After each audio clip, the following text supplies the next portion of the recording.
નમસ્કાર મિત્રો, યુટ્યુબ ચેનલને સબસ્ક્રાઇબ કરવાનું ભૂલતા નહીં. આજે આપણે એક એવી ચર્ચા કરવાના છીએ જે બહુ જ રસપ્રદ છે. આપણે હંમેશા એવું જ માનતા હોઈએ છીએ કે લાકડું, કાગળ કે પ્લાસ્ટિક જેવી ઘન વસ્તુઓ સળગે છે. પણ હકીકત કંઈક અલગ જ છે. બિલકુલ.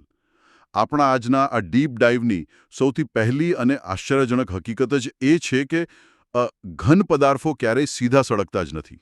હા, અને બીજી એક એવી ચોંકાવનારી વાત છે જેની કદાચ બહુ ઓછા લોકોને જાણ હશે. કઈ વાત?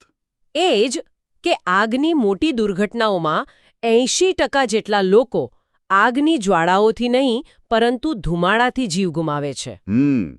80%. આ તો બહુ મોટો આંકડો કહેવાય. આજના આ સઘન અભ્યાસમાં આપણે જેને અંગ્રેજીમાં ફાયર એન્ડ સ્મોક ડાયનેમિક્સ કહેવાય છે, એટલે કે આગ કેવી રીતે લાગે છે, તેનો વિકાસ કેવી રીતે થાય છે અને ધુમાડો ઇમારતમાં કઈ રીતે ગતિ કરે છે, તેના પાછળના સંપૂર્ણ વિજ્ઞાનને સમજવાના છીએ. સાચી વાત છે. અને આપણા આજના આ સેશનનો મુખ્ય ઉદ્દેશ્ય ખાસ કરીને વિદ્યાર્થીઓ માટે આ વિજ્ઞાનને સરળ બનાવવાનો છે. જેથી આ જ્ઞાન કોઈક દિવસ કોઈના માટે જીવન રક્ષક બની શકે. હા, બાબત ખરેખર બહુ જ ગંભીર છે, કારણ કે આપણે આગને જે રીતે જોઈએ છે ને, વિજ્ઞાન તેને સાવ અલગ રીતે જ જુએ છે. એટલે વિજ્ઞાનની નજરે આગ શું છે? જુઓ, વર્ષો પહેલા જ્યારે આગના વિજ્ઞાનની વાત આવતી ત્યારે સૌથી પહેલા ફાયર ટ્રાયંગલ એટલે કે આગના ત્રિકોણ વિશે સમજાવવામાં આવતું. હા, પેલું જે આપણે સ્કૂલમાં ભણતા હતા કે આગ લાગવા માટે 3 વસ્તુઓ જોઈએ. બરાબર. બળતણ, ગરમી અને ઓક્સિજન એવું જ માનવામાં આવતું હતું. પરંતુ આધુનિક વિજ્ઞાને આ ખ્યાલને બદલી નાખ્યો છે અને સાબિત કર્યું છે કે આમાં ચોથું અને સૌથી મહત્વનું તત્વ પણ જોડાયેલું છે. ચોથું તત્વ?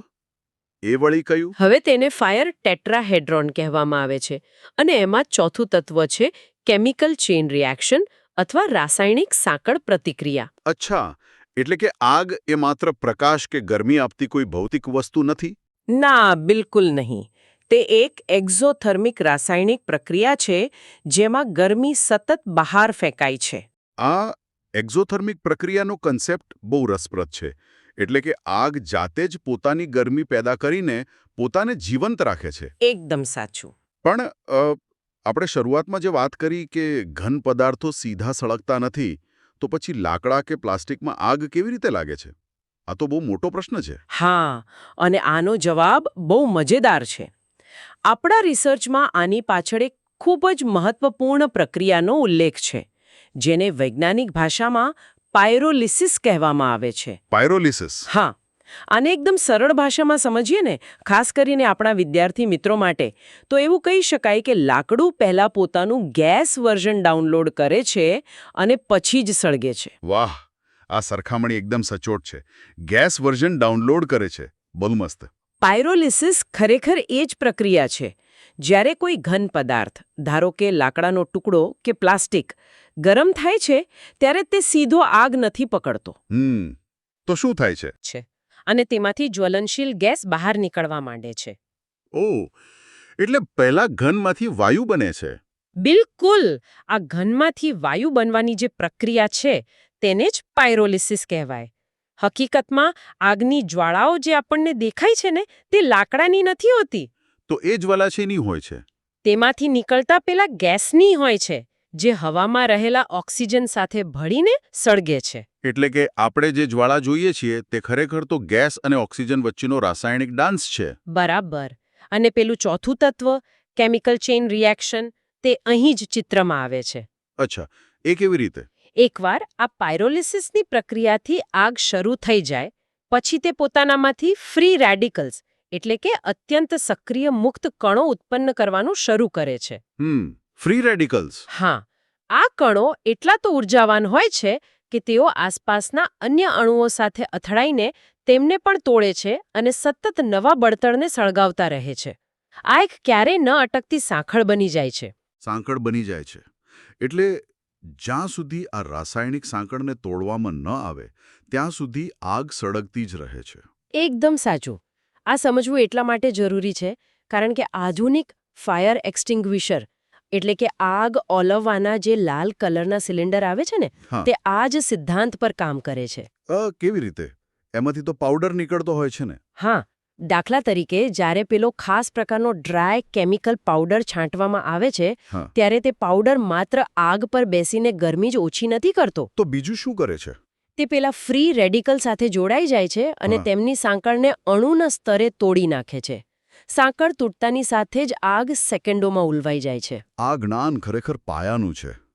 વિજ્ઞાન કેવી રીતે રોજિંદા જીવનમાં કામ આવે છે તેનું આ બેસ્ટ ઉદાહરણ છે. ચોક્કસ.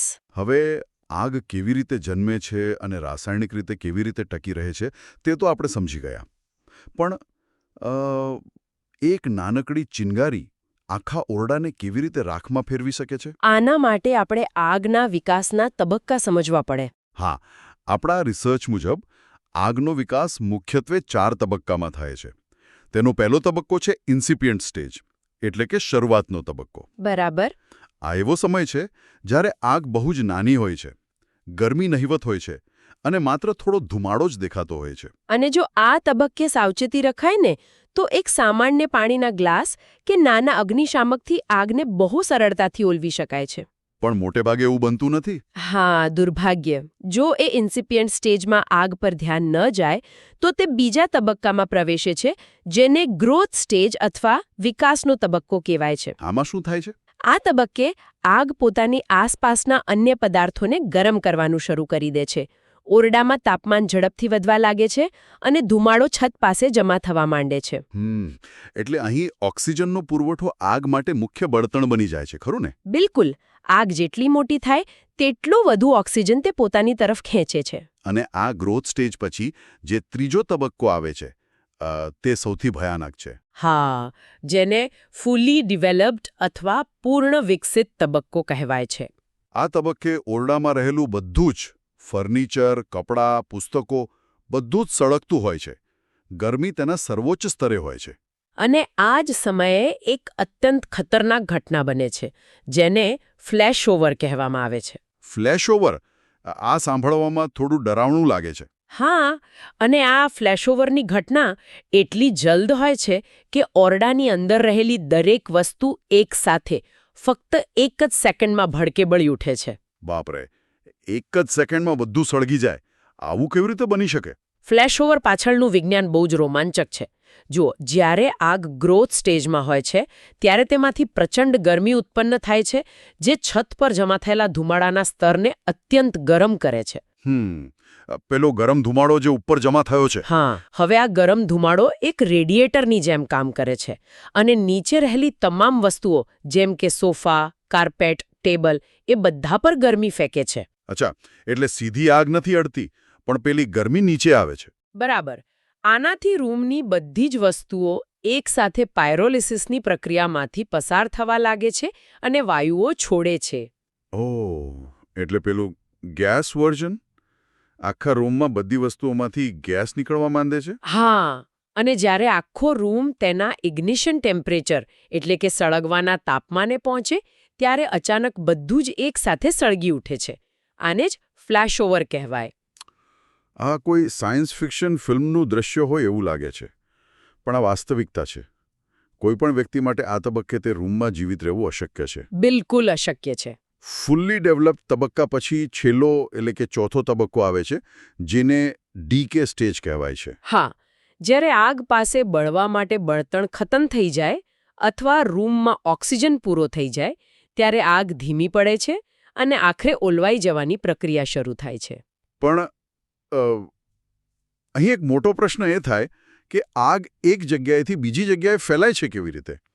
મતલબ ગરમીની મુસાફરી કઈ રીતે થાય છે? ભૌતિકશાસ્ત્રમાં હીટ ટ્રાન્સફર એટલે કે ગરમીના પ્રસારની 3 મુખ્ય રીતો છે: કન્ડક્શન, કન્વેક્શન અને રેડિયેશન.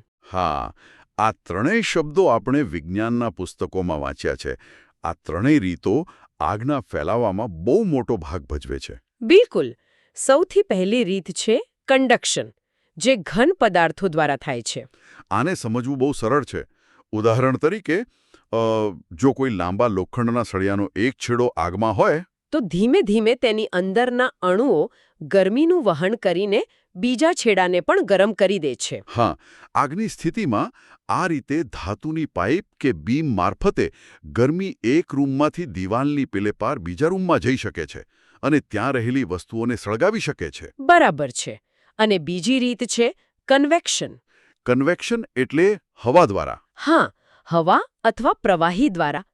આપણે જાણીએ છીએ કે ગરમ હવા વજનમાં હળવી હોય છે અને તે હંમેશા ઉપરની તરફ ગતિ કરે છે, બિલકુલ એક હોટ એર બલૂનની જેમ. હા, એટલે જ્યારે બિલ્ડિંગના નીચેના માળે આગ લાગે છે ત્યારે પ્રચંડ ગરમ હવા અને ગેસ સીડીઓ કે લિફ્ટની જગ્યા મારફતે ઉપરના માળ તરફ ધસે છે. અને આ કદાચ સૌથી વધુ આશ્ચર્યજનક અને ઘાતક છે, કારણ કે આમાં ગરમીના પ્રસાર માટે કોઈ માધ્યમની જરૂર જ નથી પડતી. એટલે વચ્ચે હવા કે લોખંડ કંઈ જ ના હોય તો પણ ગરમી ફેલાય. હા, ગરમી સીધી ઇલેક્ટ્રોમેગ્નેટિક તરંગો મારફતે ફેલાય છે.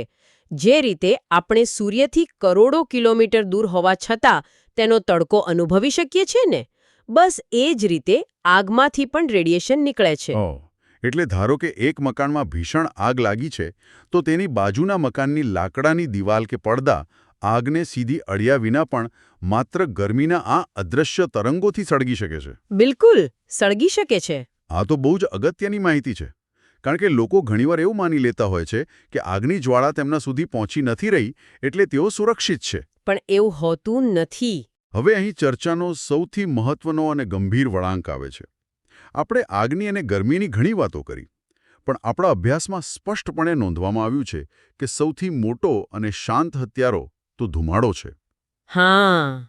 શરૂઆતમાં જ આપણે વાત કરી કે 80% જેટલા મૃત્યુ માત્ર ધુમાડાને કારણે થાય છે. આ ધુમાડો આખરે છે શું અને તે આટલો ઘાતક કેમ છે?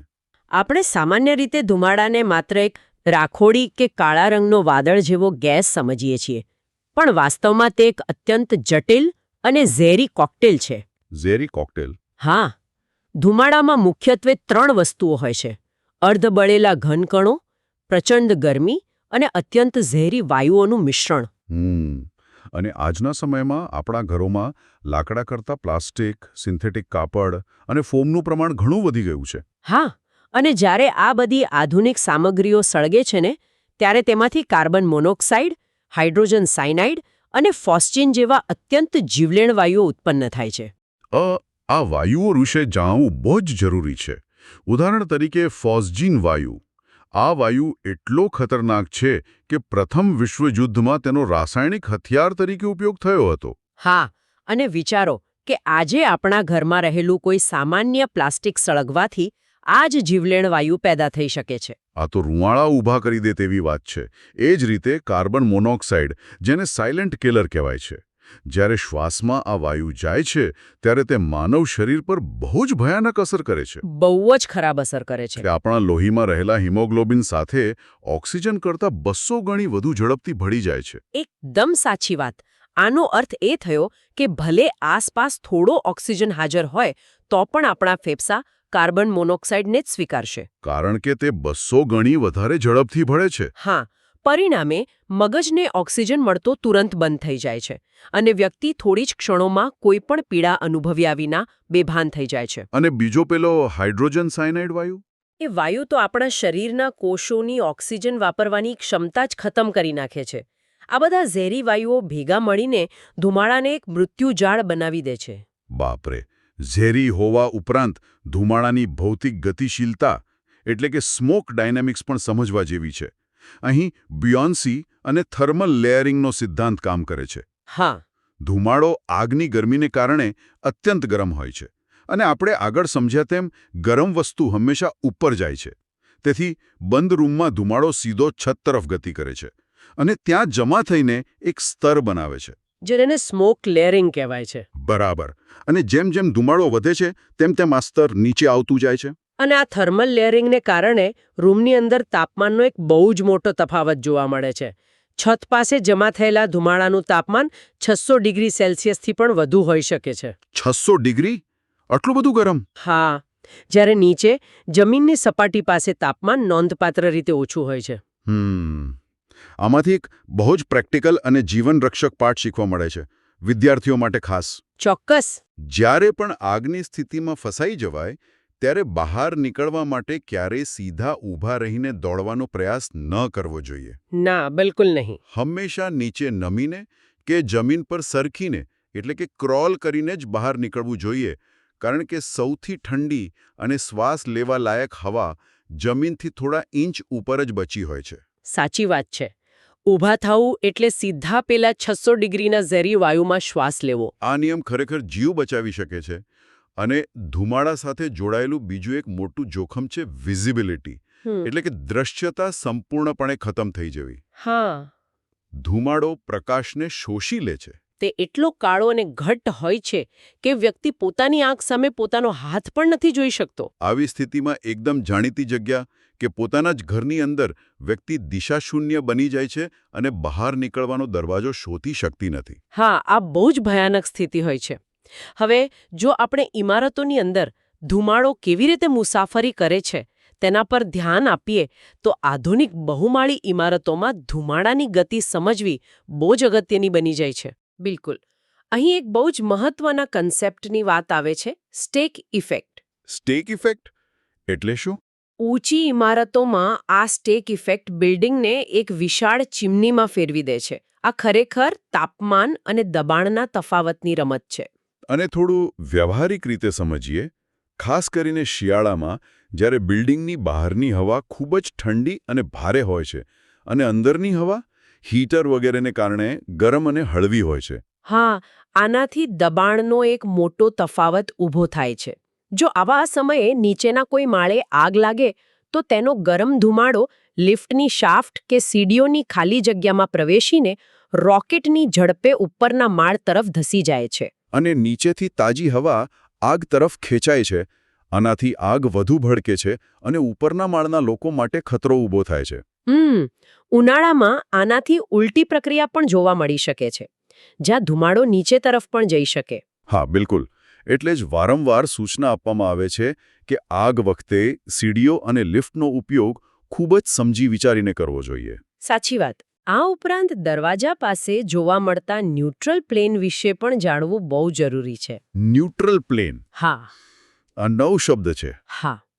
જ્યારે કોઈ રૂમમાં આગ લાગી હોય અને દરવાજો અડધો કે આખો ખુલ્લો હોય, ત્યારે આપણે દરવાજાના ચોકઠા તરફ ધ્યાનથી જોઈએ તો એક સ્પષ્ટ વિભાજન દેખાય છે. અચ્છા, કેવું વિભાજન? દરવાજાના ઉપરના ભાગમાંથી કાળો અને ગરમ ધુમાડો બહાર ફેંકાતો હોય છે, જ્યારે નીચેના ભાગમાંથી બહારની ઠંડી અને તાજી હવા અંદર ખેંચાતી હોય છે. ઓહ! અને આ બંનેની બરાબર વચ્ચે એક એવી અદૃશ્ય સપાટી કે રેખા બને છે જ્યાં હવા અને ધુમાડો એકબીજાને મળે છે, તેને જ ન્યુટ્રલ પ્લેન કહેવાય છે. બિલકુલ સાચું. અને મેં એક ફાયર ફાઇટરના ઇન્ટરવ્યૂમાં સાંભળ્યું હતું કે તેઓ આ ન્યુટ્રલ પ્લેનનું નિરીક્ષણ કરીને આગની સ્થિતિનો તાગ મેળવે છે. હા.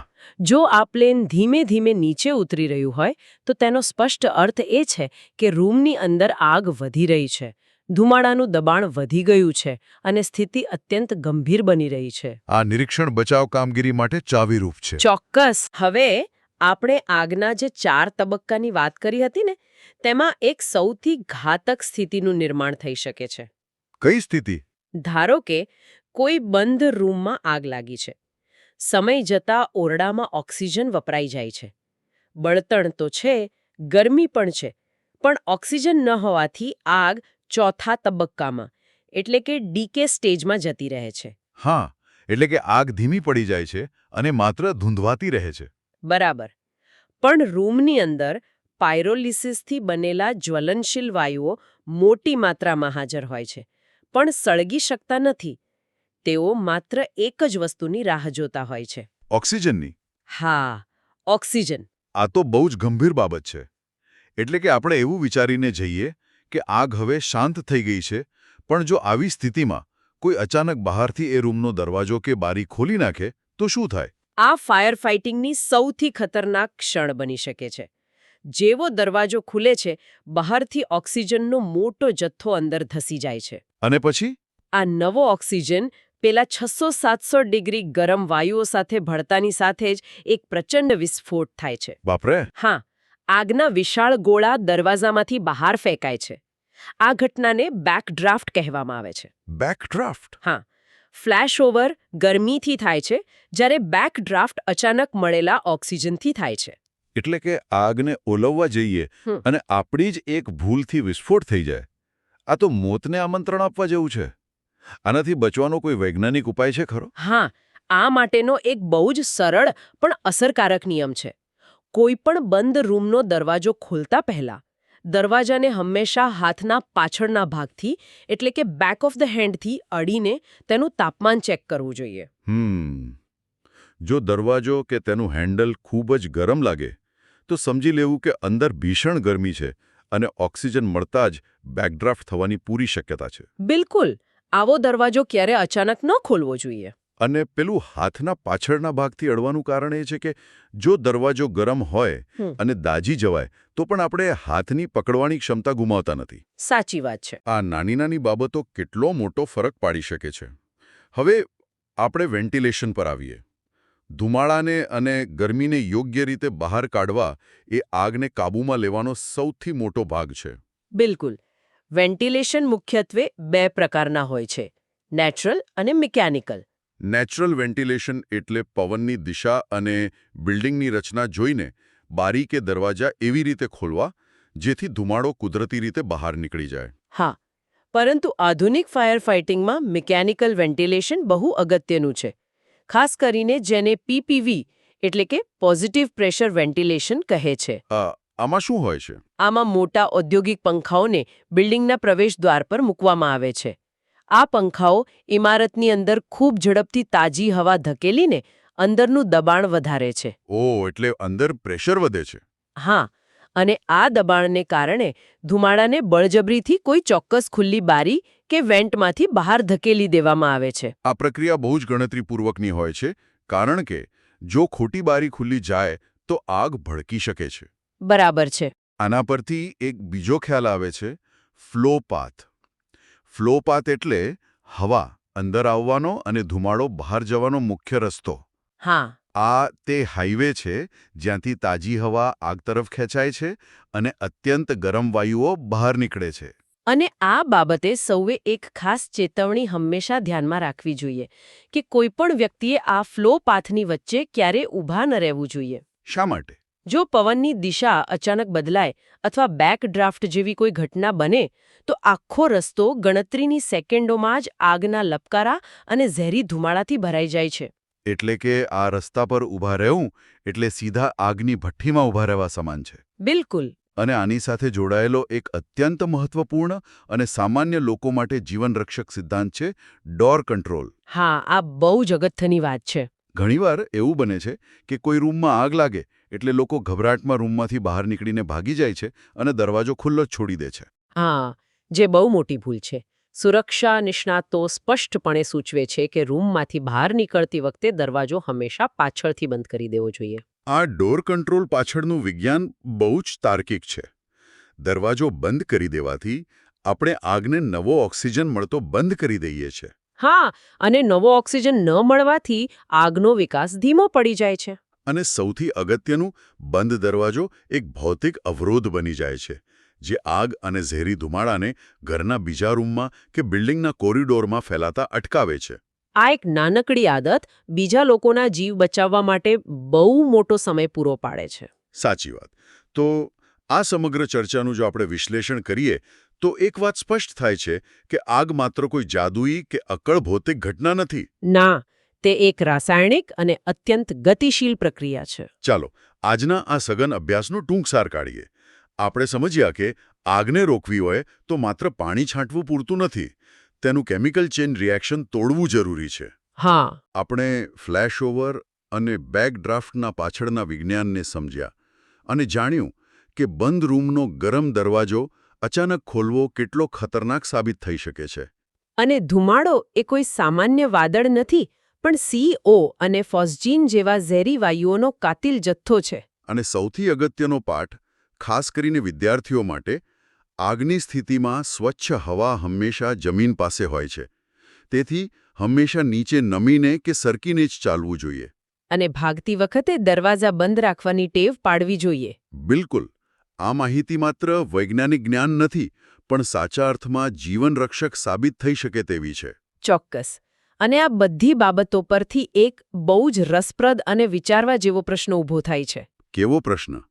આપણે શીખ્યા કે પવનની દિશા, દબાણનો તફાવત અને બિલ્ડિંગની રચના આગ અને ધુમાડાના ફેલાવાને કેવી રીતે સંપૂર્ણપણે બદલી શકે છે. આ નિયમો ભૌતિકશાસ્ત્રના છે અને તે દરેક જગ્યાએ સમાન રીતે લાગુ પડે છે. બરાબર છે.